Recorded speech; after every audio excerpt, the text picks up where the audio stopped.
ये बार बार भारतीय जनता पार्टी की एक पुरानी आदत है। जब भी उनको सत्ता का खतरा मंडराता है, सत्ता पर जब चुनाव आते हैं, चुनाव से पहले इस तरह की साजिशें रचते हैं, ईडी भेजते हैं, सीबीआई भेजते हैं, लोगों का मनोबल कमज़ोर करने के लिए तमाम तरह के हथकंडे अपनाते हैं, जो कि भारतीय राजनीतिक व्यवस्था में इसकी बिल्कुल जगह नहीं होनी चाहिए, जो बार बार इस तरह की चीज़ें दोहरा रहे हैं। ईडी जिस पर जो हेराल्ड है, नेशनल हेराल्ड है, उसके ऊपर जिस न्यूज़पेपर का 90 करोड़ रुपए का ऋण है, उस न्यूज़पेपर को शक की दृष्टि से देखा जा रहा है और भारतीय जनता पार्टी उस न्यूज़पेपर को शक की दृष्टि से देख रही है, जो आज़ादी के समय देश की आज़ादी के लिए सबसे ज़्यादा आवाज़ उठाता था। क्रांतिकारियों के लिए, अंग्रेज़ों के खिलाफ जितनी जो आवाज़ नेशनल हेराल्ड उठाता था, आज भारतीय जनता पार्टी उस न्यूज़पेपर को शक की दृष्टि से देख रही है। तो कहीं ना कहीं पूरा ये इशारा है पूरी तरह से, जिस न्यूज़पेपर ने देश को आज़ादी में महत्वपूर्ण योगदान दिलवाया, उस पे ऊपर शक कर रही है। तो कहीं ना कहीं भारतीय जनता पार्टी की जो मंशा है वो पूरी देश विरोधी है और जो राष्ट्र विरोधी है। कम से कम उन विरासतों को हमें शक की दृष्टि से नहीं देखना चाहिए, जो देश की आज़ादी में अहम भूमिका निभा चुके हैं। कांग्रेस की तरफ से कहा जा रहा है कि राहुल गांधी ने कहा था कि 5 पैसे भी नहीं खाए, लेकिन जब नहीं खाए हैं तो कांग्रेस को क्यों निकलना पड़ रहा सड़कों पे? जब कोई गलत नहीं किया तो डर क्यों रहे? प्रदर्शन करना हमारा अधिकार है। बार बार एक ही चीज़ को लेकर, आपने देखा नेशनल हेराल्ड को लेकर हर साल कोई न कोई हंगामा खड़ा कर देते हैं। बार बार एक ही चीज़ पर बुलाया जाता है। आप इस चीज़ को भी समझने की आवश्यकता है। नेशनल हेराल्ड को लेकर कितनी बार कांग्रेस को नोटिस भेजा गया, कितनी बार परेशान किया गया।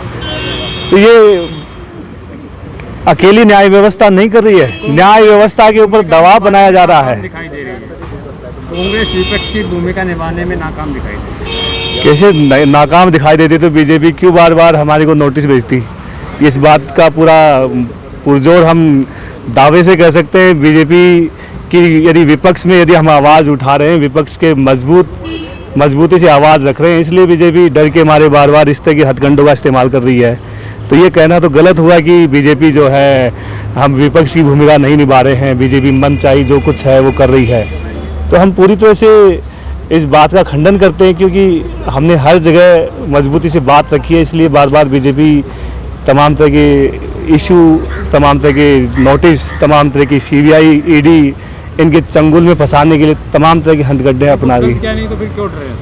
हम डर कहाँ रहे हैं? हम तो पूरी मजबूती के साथ लड़ने के लिए तैयार हैं। एक शहर है, लगेगी आग तो आएंगे घर जज में। यहाँ अकेले हमारा मकान थोड़ी ना, तो पूरा देश जल रहा है दंगों के आड़ में। वहाँ कांग्रेस कुछ नहीं बोलती। एक राहुल गांधी के पास एक चिट्ठी आते ही डर के मारे सड़कों पे उतर गए। बेरोजगारी के ऊपर देखिए आप, हमारा किसान मूवमेंट, किसान आंदोलन था, जो किसान सड़कों पर था। सर, ट्रैक्टर लेके राहुल गांधी जी खुद निकले बाहर, पंजाब से ट्रैक्टर यात्रा शुरू की और ट्रैक्टर पे सोफा लगा हुआ था। अरे सर, वीआईपी ट्रैक्टर नहीं, ये आप अपने हिसाब से कह सकते हैं, लेकिन मुझे तो कहीं सोफा नजर नहीं आया। ट्रैक्टर के ऊपर सोफा रख के चला ही नहीं सकते, एक्सीडेंट की पूरी संभावना रहती है। ये तो गलत आरोप है। मॉडिफाई चलते हैं ना सर। कहाँ मॉडिफाई? अब निकालो उसकी तस्वीर, गूगल में दिया हुआ है। राहुल गांधी जी जब पंजाब से आंदोलन शुरू किए थे, तो उस ट्रैक्टर में कहाँ सोफा है, कहाँ एयर कंडीशनर के पंखे लगे हुए थे। ये तो बीजेपी का आदत है पुरानी, बार बार जो इस तरह से कांग्रेस को इस तरह से छवि खराब करने की। ये आरोप तो ये लगता है कि कांग्रेस एसीओ में बैठकर ही देश पे कब्जा करना चाहती है, मेहनत कुछ चाहती नहीं है। एसी में बैठे होते तो हम बाहर थोड़ी इंटरव्यू देते यार, बाहर आके दे रहे हैं ना। राहुल गांधी जी बाहर सड़क पे आके आंदोलन कर रहे हैं ना। पूरा राज्यसभा जब कांग्रेस पर मुसीबत आने लगी है तो आपको सड़कों पर निकलना पड़ा है, ऐसा क्यों? जब तक मुसीबत नहीं आएगी तब तक बाहर नहीं निकल सकते क्या? कांग्रेस पे संकट नहीं है, पूरे देश पे संकट है, इसलिए हमें बाहर आना पड़ रहा है। देश का युवा बेरोजगार है, वो परेशान है। जिन माता पिताओं ने सुनहरे भविष्य के सपने युवाओं में देखे थे, वो सारे आज धराशायी होते हुए नजर आ रहे हैं। इसलिए हमें कांग्रेस को सड़कों पर आना पड़ रहा है। ये ईडी का सवाल नहीं है, हमारे तमाम जो देश की समस्याओं से जुड़े हुए मुद्दे हैं। राहुल गांधी जी बेरोजगारी पे सड़कों पे आए इस प्रकार से क्यों नहीं आए सर? राहुल गांधी तो बार बार इसके ऊपर हमें बार बार कहा कि इसके ऊपर आंदोलन करना है, हम सब मिल गए, लेकिन किया तो नहीं। हम बार बार सड़कों पर इसी आज सड़क पे उतर गए। इसी मुद्दे को लेकर हम बार बार सड़कों पर ही उतरे हैं। आप देखना, रोजगार दो अभियान कौन चला के आया? बेरोजगारी के ऊपर सबसे बड़ा आंदोलन किसका है? पूरे विपक्ष में जितने भी जो सत्ता में नहीं है उन सब की पार्टियों का आप देखिए, बेरोजगारी के ऊपर जो पूरी तरह से कांग्रेस पार्टी का जो स्टैंड है, 45 करोड़ जो बेरोजगार हुए हैं वो पूरा डाटा किसने निकाले हैं, इसके ऊपर आंदोलन कौन चला रहा है? ये सब कांग्रेस पार्टी चला रही है। ट्विटर पे सर नहीं सर, ट्विटर पे ये तो बीजेपी की भाषा है, पूरी तरह से बीजेपी की भाषा बोल के ट्विटर पे नहीं है, जमीनी धरातल पे है। हम सब आनंद जी, मेरा सवाल आपसे है कि देश भर में नुपुर शर्मा के विवाद को लेकर हिंसा छिड़ी हुई है और कांग्रेस उस मुद्दे को छोड़कर अपने मुद्दों पर घूम रही है। देखिए, भारतीय जनता पार्टी जो है उसका नाम बदलकर सबसे पहले तो भारतीय जुमला पार्टी कर देना चाहिए। नुपुर शर्मा जी के बयान से देश में ही नहीं बल्कि विदेशों में भी हमारे जो लोग जो वहाँ पर काम कर रहे हैं उनको कितनी मुसीबतों का सामना करना पड़ रहा है और कतर, सऊदी जैसे देशों में जो है उन लोगों को टारगेट किया जा रहा है। भारतीय जनता पार्टी की हमेशा से एक सोची समझी रणनीति रही है कि जब भी कभी इस देश में शांति, अमन और चैन बना रहे उसको कैसे खतरे में डाला जाए। इसके लिए भारतीय जनता पार्टी तरह तरीके से जो है, चाहे नुपुर शर्मा जी के माध्यम से हो या किसी और के माध्यम से हो, इस तरह के जो है मैनेज बयान जो है वो भारतीय जनता पार्टी की तरफ से हमेशा आते रहते हैं। नुपुर शर्मा जी विवादित बयान बड़े ही अलग ढंग से देती हैं और उस पर भी उन्हें गिरफ्तार नहीं किया जाता और भारतीय जनता पार्टी यही आप लोगों के माध्यम से मैं केंद्र की सरकार से ये पूछना चाहता हूं कि नुपुर शर्मा जी ने एक बयान दिया, उनको पार्टी से निष्कासित भी किया गया, लेकिन उनकी गिरफ्तारी कब होगी ये पूरा देश जानना चाहता है। अगर यही बयान कोई और आम आदमी भी अगर इस देश में देता, प्रधानमंत्री के खिलाफ अभी तक जिन लोगों ने भी बोला है उन सब लोगों को जो है अरेस्ट कर लिया गया, उनकी गिरफ्तारियां हुई है, तो नुपुर शर्मा जी की क्यों नहीं हो रही जब उन्होंने देश की अखंडता को जो है वो चुनौती दी है? इस तरह के बयान जो दिए हैं वो जो देश हित में नहीं है, तो कांग्रेस इसका विरोध क्यों नहीं कर रही है? कांग्रेस तो खुलेआम सड़कों पर विरोध कर रही है। भारतीय जनता पार्टी और इस देश के जुमलेबाज प्रधानमंत्री नरेंद्र मोदी जी ने जिस तरीके से पिछले 8 वर्षों में देश को जो है खड्डे में डाल दिया है, आज हर एक जगह जो है वो खड्डे खोदे जा रहे हैं, मंदिर ढूंढे जा रहे हैं, मूर्तियां ढूंढी जा रही है। उन्हें जो है राहुल गांधी पर कार्रवाई करने के बजाय इस देश में महंगाई इतनी बढ़ी हुई है उस पर कार्रवाई करनी चाहिए। जो आज बेरोजगारी इस चरम सीमा पर बढ़ चुकी है उस पर कार्रवाई होनी चाहिए। किसानों को जो MSP मिलनी चाहिए उस पर कार्रवाई होनी चाहिए। फसलों के जो दाम है वो दोगुने करने का वादा किया था उस पर कार्रवाई होनी चाहिए। प्रत्येक व्यक्ति के खाते में 15 लाख देने का वादा किया था उस पर कार्रवाई होनी चाहिए। जिन चीज़ों पर कार्रवाई होनी चाहिए उन पर तो भारतीय जनता पार्टी, अमित शाह और नरेंद्र मोदी मौन बैठे हैं, और जिन चीज़ों पर कार्रवाई होने की ज़रूरत नहीं है, जिनका कोई वास्तविक कोई धरातल नहीं है, कोई आधार नहीं है, निराधार चीज़ों पर जो है कार्रवाई करने का काम भारतीय जनता पार्टी पिछले 8 वर्षों से कर रही है। कहीं ना कहीं बुलडोजर का मुद्दा फिर से गरमाया है, उस पर आपका क्या कहना है? देखिए, भारतीय जनता पार्टी चाहे नरेंद्र मोदी जी हो या योगी आदित्यनाथ जी हो, इन लोगों का सीधा सीधा एक ही फंडा है कि इस देश में अमन, चैन और शांति हम रहने नहीं देंगे।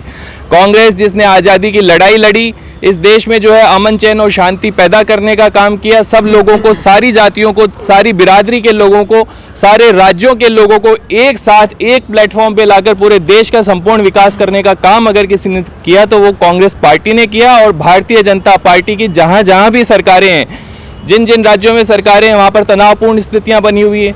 केंद्र में सरकार है, केंद्र में तनावपूर्ण स्थिति बनी हुई है। हर तरीके से जो है हर एक व्यवस्था को जो है वो चौपट करने का काम भारतीय जनता पार्टी इस वक्त कर रही है। मिश्रा जी, अगर नुपुर शर्मा एक कुरान की कुछ आयातें पढ़ देती है जो उनकी किताब में लिखा हुआ है, वो बता देती है कि आप अपनी किताब के उस पेज पे देखिएगा, उसमें ये चीज़ें हैं, तो आप लोग बवाल कर देते हैं। वहीं अगर बामन मिश्रा रामायण को काल्पनिक और गांधी को हरामी कहता है तो आप उसके ऊपर कुछ भी नहीं बोलते। देखिए, आपका कोई भी धर्म हो, लेकिन आपको अपना धर्म ये कभी भी आज्ञा नहीं देता है, इजाज़त नहीं देता है कि आप दूसरे धर्म का अपमान करें या आप दूसरे धर्म के खिलाफ कुछ बोले, उनको नीचा दिखाने का काम करें।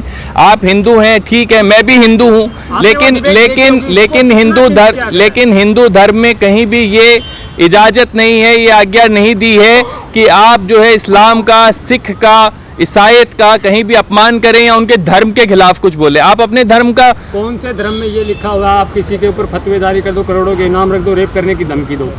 देखिए ये जो भी काम कर रहे हैं ये सामाजिक बातें हैं। कांग्रेस पार्टी इन सब चीज़ों में विश्वास नहीं करती। कांग्रेस पार्टी का सिर्फ एक ही स्टैंड है कि नुपुर शर्मा जी के ऊपर जो है कार्रवाई होनी चाहिए, उनको गिरफ्तारी होनी चाहिए। संविधान के अकॉर्डिंग या शरिया कानून के अकॉर्डिंग? संविधान के अकॉर्डिंग। अगर उन्होंने संविधान के दायरे में आते हैं और उन्होंने कुछ बोला है इस प्रकार की कोई भी बात, तो उन पर कार्रवाई होनी चाहिए। अभी हाल ही में देखने को मिल रहा है देश में जब भी दंगे हो रहे हैं, अभी भी 2 दिन पहले भी दंगे हुए थे, देश के इतिहास में पहली बार 20 राज्यों में एक साथ दंगे हुए हैं। ये दंगों का एक चीज़ इनमें कॉमन आती है। अब जो भी देश में दंगा हो रहा है वो जुम्मे की नमाज के बाद हो रहा है, आखिर ऐसा क्यों? निश्चित रूप से आपने बहुत सही प्रश्न पूछा है। 20 राज्यों में दंगे हुए हैं एक साथ। 20 में से कितने राज्यों में कांग्रेस की सरकार है? बहुत कम में है, 1 या 2। हमारे पास तो 2 ही राज्य बचे। वहां क्यों नहीं दंगे होते? मुक्त अभियान चल रहा है ना। कांग्रेस मुक्त अभियान भारतीय जनता पार्टी की सबसे बड़ी भूल है। भारतीय जनता पार्टी को इस देश को बेरोजगारी मुक्त भारत बनाना चाहिए, महंगाई मुक्त भारत बनाने पर जोर देना चाहिए, न कि कांग्रेस मुक्त भारत पर। अभी मैं कश्मीर यात्रा से लौटा हूं। कश्मीर में हालात इस प्रकार के पैदा कर दिए हैं भारतीय जनता पार्टी के लोगों ने वहां पर कि आप जुम्मे की नमाज, जो वहां की सबसे बड़ी जामा मस्जिद जो है, जो वहां पर आप नमाज अदा नहीं होती है वहां पे फ्राइडे के दिन। तो भारतीय जनता पार्टी की जहां भी जिन राज्यों में भी सरकारें हैं वहां पर जो है सामाजिक तनाव को बढ़ावा दिया जा रहा है, 2 जाति के बीच में दीवार पैदा की जा रही है, खाई बढ़ाई जा रही है। तो ये देश हित में नहीं है। जुम्मे की नमाज के बाद वो दंगे हो रहे हैं, उनको आप संयोग मानते हैं या कोई प्रयोग है? ये भारतीय जनता पार्टी के ही प्रयोग है इस प्रकार के। भारतीय जनता पार्टी की मिली भगत से कहीं ना कहीं इस प्रकार के कार्य हो रहे हैं। जब कांग्रेस की सरकारें रहती है तब इस प्रकार की घटनाएं कभी नहीं होती देश में। दंगा भड़काने का काम हो हमेशा से भारतीय जनता पार्टी के लोग करते रहे, चाहे आज़ादी से पहले की बात हो या आज़ादी के बाद की बात हो। मतलब सरकार अपनी पार्टी को बदनाम करने के लिए दंगे क्यों कराएगी? निश्चित रूप से उनको जो है वो वोटों का मोबिलाइजेशन करना है, वोटों को डिवाइड करने की जो राजनीति इस देश में शुरू की है वो भारतीय जनता पार्टी के लोगों ने की है।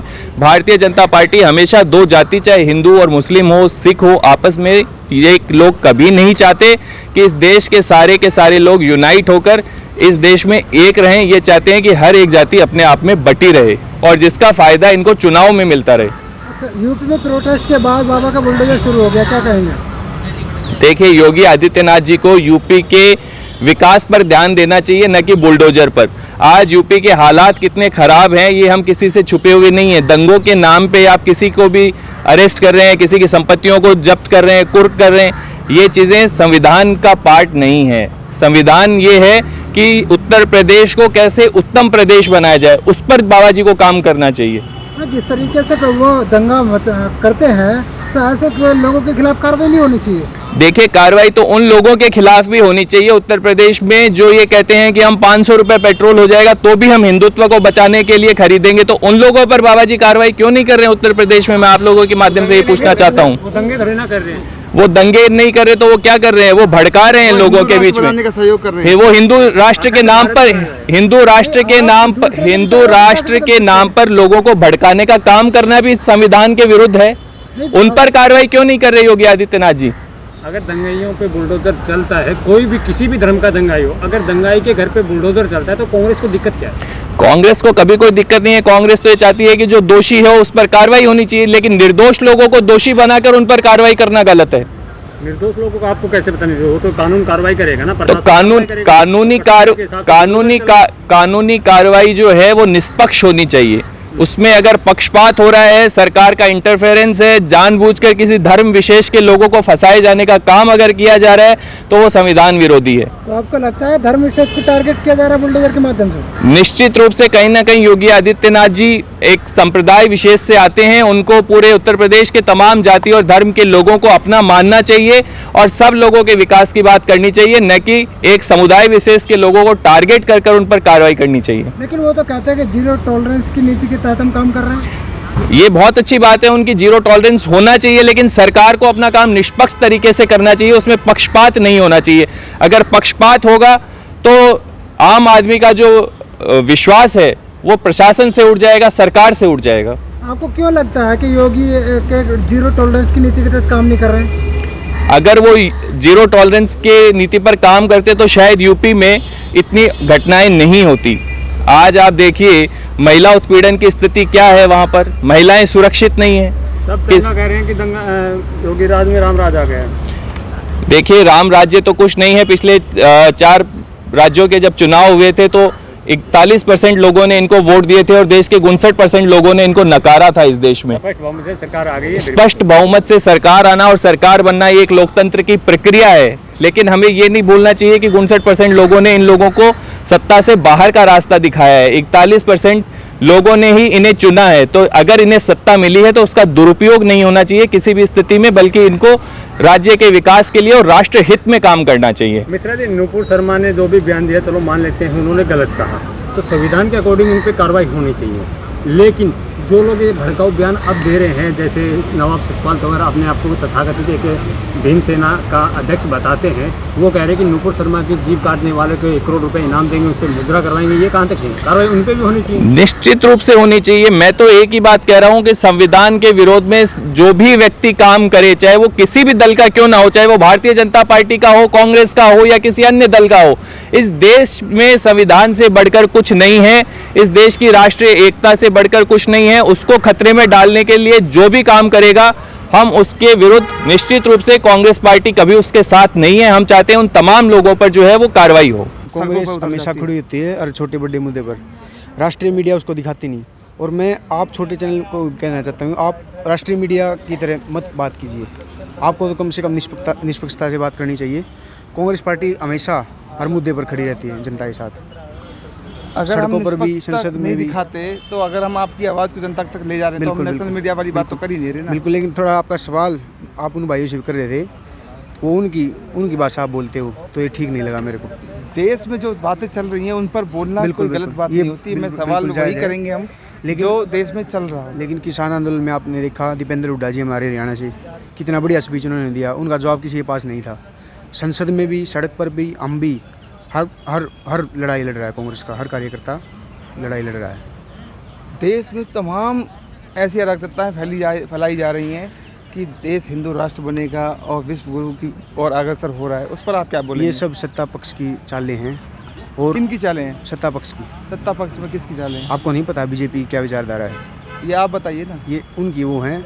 और ये तो दुर्भाग्य की बात है कि लोग इन बातों में उलझे हुए हैं, धर्म जाति में। इन चीज़ों से ऊपर उठ करके हमें जो ज्वलंत मुद्दे हैं उन पर बात करनी चाहिए और उन समस्याओं का समाधान सरकारों को करना चाहिए। आपके मायने में मुद्दे जो आप बता रहे हैं वो कौन से मुद्दे? आपको नहीं पता बेरोजगारी कितनी है? सबसे ज़्यादा बेरोजगारी है। महंगाई कितनी है? तो महंगाई तो देश हित में है ना। क्यों है? कैसे देश में? इतने लॉन्ग टर्म में महंगाई देश हित में नहीं होती। एक समय का पड़ाव होता है भाई, कभी कोरोना आ गया, कभी और है, वो ठीक है, हम सहेंगे। लेकिन ये नहीं होता भाई कि गरीब को बिल्कुल पीस दो। 100 रुपये से ऊपर पेट्रोल है। जब कच्चे तेल के दाम घट रहे थे लगातार, तब भी तेल के दाम यहाँ पे बढ़ रहे थे। कहा ये जा रहा तो है कैसा? कि अगर तेल के दाम चाहे 500 रुपये लीटर भी हो, तब भी हम देश में बीजेपी ही से। तो ये मूर्खता है ना, उन लोगों की मूर्खता है। उन लोगों को मैं तो प्रार्थना करता हूँ भगवान से कि सद्बुद्धि दे परमात्मा उनको। ये मूर्खता है, बिल्कुल कोरी मूर्खता। आगे आने वाले समय में 2024 में प्रधानमंत्री मोदी जी दोबारा से ही 2024 में सत्ता परिवर्तन होगा, निश्चित तौर पर। आप किस मुद्दे पे ये बात बोल रहे हैं? होगा, लहर आएगी कांग्रेस पार्टी की और सभी विपक्ष मिल करके कांग्रेस के नेतृत्व में चुनाव लड़ा जाएगा। पीके ने भी कहा था पीछे से, सभी बड़े नेताओं ने कहा कांग्रेस अभी ठीक से विपक्ष की भूमिका नहीं निभा पा रही है और आप कह रहे हैं कि 2024 में सत्ता आपको कैसे लगता है कि नहीं निभा पा रही? आप एक बताइए। आप देखिए ना, आप सड़कों पर आज क्या थे? सड़कों पर हजारों कार्यकर्ता सड़कों पे थे। कांग्रेस सड़कों पर उतरी क्योंकि उसके अपने ऊपर बात आई। चौथे दिन कुछ ना कुछ कार्यक्रम हमारा होता है और आज जिला स्तर पर भी, ब्लॉक स्तर पर भी हमारा कार्यक्रम है। ये खाली यहाँ नहीं है, पूरे देश में भावना कांग्रेस पार्टी के पक्ष में है, राहुल गांधी जी के पक्ष में है। ये बात है। आप हमारे चैनल के माध्यम से लोगों को क्या संदेश देना चाहते हैं? ये मैं संदेश देना चाहूँगा कि धर्म जाति की बातों को छोड़ करके भाईचारे और भारत जोड़ो जो नारा दिया कांग्रेस पार्टी ने, उस पर चलें और कांग्रेस पार्टी की सरकार बनाएं, कांग्रेस का साथ दें, हमारा साथ दें, तब देश में सकारात्मक बदलाव होगा। धन्यवाद।